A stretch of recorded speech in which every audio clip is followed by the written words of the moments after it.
चलिए समझते हैं महासागरीय परिसंचरण मतलब महासागर की गति। महासागर कितने प्रकार से गति कर सकता है? तो यहाँ पर देखिए महासागर का जो जल होता है वह 3 प्रकार से गति कर सकता है। पहला हो गया आपका तरंग।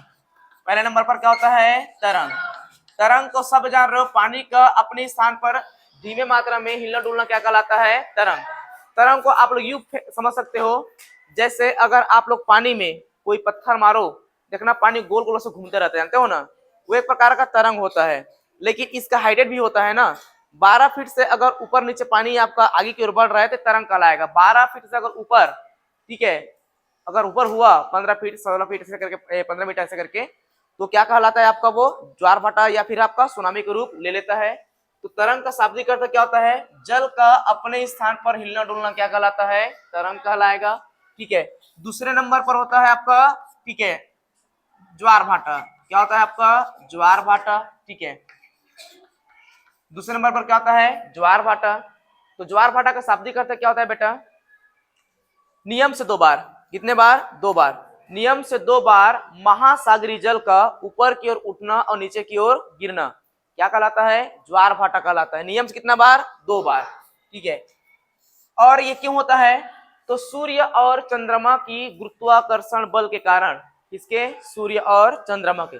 सूर्य और चंद्रमा के गुरुत्वाकर्षण बल के कारण महासागर का जो पानी होता है वो चंद्रमा को छूने का प्रयास करेगा।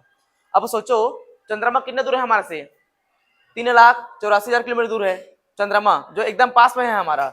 उसको छूने का प्रयास कौन कर रहा है? महासागर का पानी। पहुंच जाएगा? नहीं पहुंचेगा, सिंपल सी बात है। तो ये देखिए ये प्रकार का आपका महासागर है। ये क्या है आपका? महासागर। तो क्या बताया परिभाषा इसका? नियम से 2 बार महासागरीय जल का एक ऊपर की ओर ऐसे चढ़ना और नीचे की ओर गिरना। जब ये जल जो है सूर्य और चंद्रमा की गुरुत्वाकर्षण बल के कारण यदि पानी ऊपर की ओर ऐसे लहरा चढ़ रहा है, इसको बोलते हैं ज्वार। क्या बोलते हैं इसको? ज्वार। तो ऊपर चढ़ के नीचे भी गिरेगा वो, और जब नीचे पानी वापस आए क्या बोलते हैं इसको? भाटा। इसको अंग्रेजी में टाइड एंड ईब बोलते हैं। ज्वार भाटा होता है। ऐसा होता क्यों है? तो सूर्य और चंद्रमा के गुरुत्वाकर्षण बल के कारण महासागरीय जल चंद्रमा को छूने का प्रयास करता है। ज्वार भाटा भी 2 प्रकार का होता है। कितने प्रकार का होता है? 2 प्रकार का। पहला होता है आपका लघु ज्वार। क्या कहलाता है? लघु ज्वार। तो लघु ज्वार को सबसे पहले समझते हैं। ठीक है, लघु ज्वार क्यों आता है? ठीक है, जब यहाँ पर हो गया आपका, ये हो गया आपका पृथ्वी, ठीक है, और उसके बाद में ये क्या हो गया आपका? चंद्रमा, और यहाँ पर क्या हो गया? सूर्य। क्या हो गया? पृथ्वी, चंद्रमा और सूर्य। जब पृथ्वी, चंद्रमा और सूर्य अलग अलग दिशा में रहता है, जब सूर्य, पृथ्वी और चंद्रमा अलग अलग दिशा में रहता है, तो वहां पर आता है लघु ज्वार। क्या आएगा वहां पर? लघु ज्वार। देखिए महासागर किसमें पाया जाता है भैया? आपका पृथ्वी पर। किसमें पानी है जी? आपका पृथ्वी पर।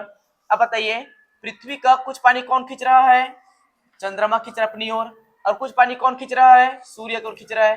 तो दोनों को दोनों ऊपर विपरीत बल लग रहा है कि नहीं लग रहा है ना? तो यहाँ पर आता है लघु ज्वार। क्या आता है यहाँ पर? लघु ज्वार। दूसरा नंबर पर होता है आपका वृहद ज्वार। क्या होता है? वृहद ज्वार। तो वृहद ज्वार कब आएगा? जब सूर्य, चंद्रमा और पृथ्वी एक सिध में हो। जैसे ये हो गया हमारा पृथ्वी, ये क्या हो गया हमारा? पृथ्वी।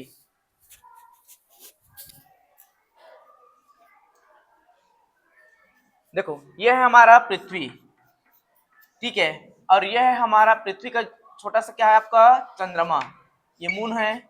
और यहाँ पर क्या है बेटा? सूर्य। यहाँ पर क्या है? बड़ा सा सूर्य। ठीक है, ये स्पर्शन। देखिए तो पृथ्वी के पानी कौन खींच रहा है? चंद्रमा। और जिस साइड में चंद्रमा है उस साइड में कौन है आपका? सूर्य भी है। तो यहाँ पर क्या लग रहा है आपका? तगड़ा, मतलब से जो बल है वो ज्यादा लग रहा है। तो जब पृथ्वी, चंद्रमा और सूर्य एक ही दिशा में रहता है, ठीक है, तो वहां पर क्या आता है आपका? लघु ज्वार। सॉरी, क्या आता है वहां पर? वृहद ज्वार। क्यों? क्योंकि पृथ्वी का पानी कौन खींच रहा है बाबू? आपका चंद्रमा। तो जिस दिशा में महासागर का पानी को चंद्रमा अपने ग्रेविटी कारण खींच रहा है, सेम टू सेम उसी दिशा में कौन खड़ा हुआ है? सूर्य।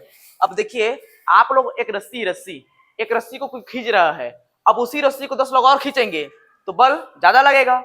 ठीक है, तो यहाँ पर क्या आता है आपका? क्या आता है यहाँ पर जी? वृहद ज्वार। और यहाँ पर क्या हो जाएगा आपका? लघु ज्वार। ठीक है, लघु ज्वार और आपका होता है वृहद ज्वार। ये हो गए आपका ज्वार भाटा। तीसरे नंबर पर आता है आपका धाराएं। क्या आता है? धाराएं। तीसरे नंबर पर क्या आता है? धाराएं। धाराएं का परिभाषा क्या होता है? तो नियमित रूप से निश्चित दिशा में बहने वाली महासागरीय जल को धारा कहते हैं। क्या बोलते हैं? धारा। नियमित रूप से निश्चित दिशा में बहने वाली, जो महासागर का जल होता है ना बेटा, वो हमेशा एक निश्चित दिशा में बहता है। पानी का पानी का एक दिशा होता है, वो हमेशा निश्चित दिशा ही बहता है। जैसे नहर का पानी हो गया, ठीक है, कौन सा पानी? नहर का पानी आपका उधर से आ रहा है और इधर की ओर बहता है। कभी ऐसा होगा कि इधर का पानी उधर जाएगा? नहीं।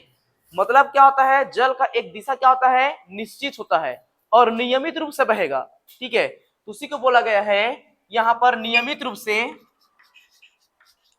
ठीक है, नियमित रूप से क्या आपका निश्चित दिशा में, कौन दिशा में? निश्चित दिशा में बहने वाली जल को महासागरीय धाराएं कहते हैं।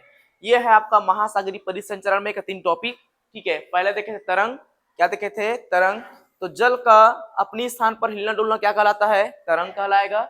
ज्वार भाटा क्या होता है? ठीक है, तो ज्वार भाटा मतलब क्या होता है भैया आपका? इसमें क्या होता है? नियम से 2 बार। कितना बार? 2 बार। नियम से 2 बार ना, एक दिन में 24 घंटा में 2 बार ज्वार भाटा आता है। नियम से 2 बार महासागरीय जल का ऊपर की ओर उठना और नीचे की ओर गिरना क्या कहलाता है? ज्वार भाटा कहलाता है। अब ऐसा होता क्यों है? तो सूर्य और चंद्रमा की गुरुत्वाकर्षण बल के कारण महासागरीय जो जल होता है वह चंद्रमा को छूने का प्रयास करता है। ज्वार भाटा 2 प्रकार का होता है। एक होता है लघु ज्वार। लघु ज्वार क्यों आएगा? जब पृथ्वी, चंद्रमा और सूर्य तीनों अलग अलग दिशा में होता है तो वहां पर कौन ज्वार आते हैं बेटा? वहां पर लघु ज्वार आएगा। उसके बाद दूसरा कौन सा होता है? बृहद ज्वार। जब पृथ्वी, चंद्रमा और सूर्य तीनों का तीनों एक ही दिशा में रहता है तो वहां क्या आता है? आपका बृहद ज्वार आता है। उसके बाद तीसरे नंबर पर आता है धाराएं। ठीक है, तो धाराएं का मतलब क्या होता है? तो नियमित रूप से निश्चित दिशा में बहने वाली जल को क्या बोलते हैं? महासागरीय धाराएं कहते हैं। क्लियर है?